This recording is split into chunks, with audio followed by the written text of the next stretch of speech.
There is something different about the Jeep, although I can't quite tell what it is. Really? Maybe Furhead can tell me. Now, not long after Furhead bought his Jeep, he learned that the radio that had been installed in it, which is an aftermarket set, had a few problems, and there was one thing he didn't like about it. The problems: the CD player's a little bit fidgety, and the AM and FM radio side of things didn't work at all. He didn't particularly care for the fact that the faceplate with the controls on it rotated in and out and hit itself when the radio was shut off. So, what I'm going to do today is sort of an early birthday present for Bizzarefurhead. I'm going to replace the radio in his, shall we say, Heep. First thing I have to do, and thankfully whoever installed the aftermarket radio in this thing used the wiring harness adapters, I'm going to have to take the Sony radio specific harness off of here and install one for the radio that I bought him. But that should be a very simple matter of cutting out these butt splices that you can see right here and simply soldering the wires together, as should have been done. Now, I have gotten away with twisting them together and taping them in the past, but it's definitely not the recommended approach. So this time around, I will definitely be soldering them together because this thing rides very firmly and it may go off-road from time to time. Here's the original aftermarket head unit that came with the Jeep when he bought it.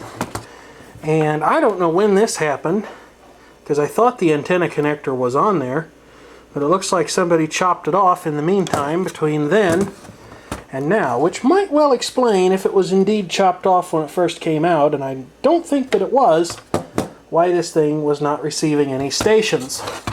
I'll be reusing this mounting kit here, this plastic kit, but first I've got to get the old radio out of here, which should be a simple matter of bending down these tabs and carefully extracting it out that way. And while that's going on, my soldering iron will be warming up. I think these cages are actually universal and can be applied to any radio that mounts using that particular mounting method. However, got a new radio, might as well use the new cage that came with it. And for those wondering, this is the radio that I picked up for Furhead. Not only was it the cheapest option, but it had a very nice feature on the front right there. It says auto dimmer. The thing about these things that I have never really understood, in the factory wiring harness on almost any car that came with a radio and that I have ever worked on, there is an illumination adjustment line that goes from the panel dimmer controls to the radio, and as the panel dimmer is operated, it dims the radio.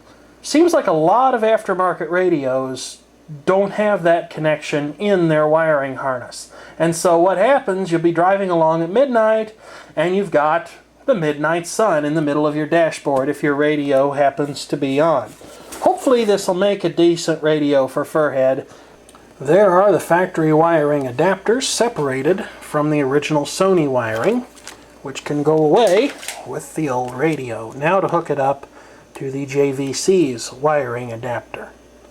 Also, have a quick look at the book here and just verify that I am doing everything correctly. Ordinarily, this is a simple matter of matching the colors, but it never hurts to read the manual when something moderately expensive like this is involved. As you can see here, I've been making some decent inroads on the assembly of the wiring.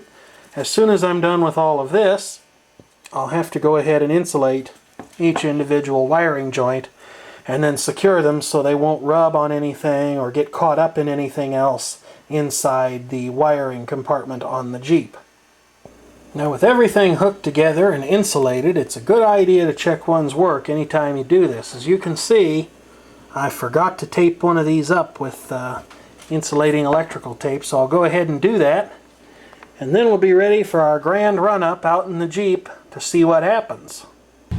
Alright, now it's time to actually mount the radio in the Jeep, and with any kind of luck I've installed it in the adapting bracket upside down, swapped the power and grounds, connected at least one speaker or speaker lead set to the battery, and if I can do my best, I should be able to culminate by setting fire to Furhead's Jeep, and then he'll be really thrilled with me. But such is the price you pay when you take a Buick down UXW Bill's truck. But let's go ahead I'll have to hook up the ground first because JVC cautions us to do that in the instructions. And Chrysler has changed very little about their radios. I'm told that from sometime in the mid to late 1970s, all the way up until 2000 or 2001, they used basically the same wiring. So if this looks familiar from my Reliant and minivan radio installation videos, that is the reason why. And there's still this ground braid here, although unlike the van and the Reliant, Chrysler actually put some insulating foam on it here. Let me go ahead and get everything hooked up here and give this radio a little demonstration.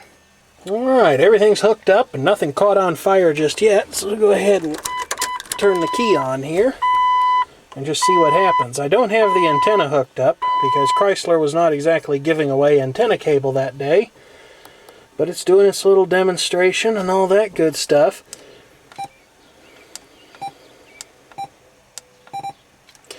There are some nice features in the tuner on this thing. It appears that, at least for the FM side at least, you have selectable tuner audio bandwidth. So under adverse reception conditions, you can choose between a narrow and a wide bandwidth setting. But now that I know that this basically works, I'll go ahead and hook up the antenna and insulate this ground connection over here, put the whole mess in the dash, and give it a try.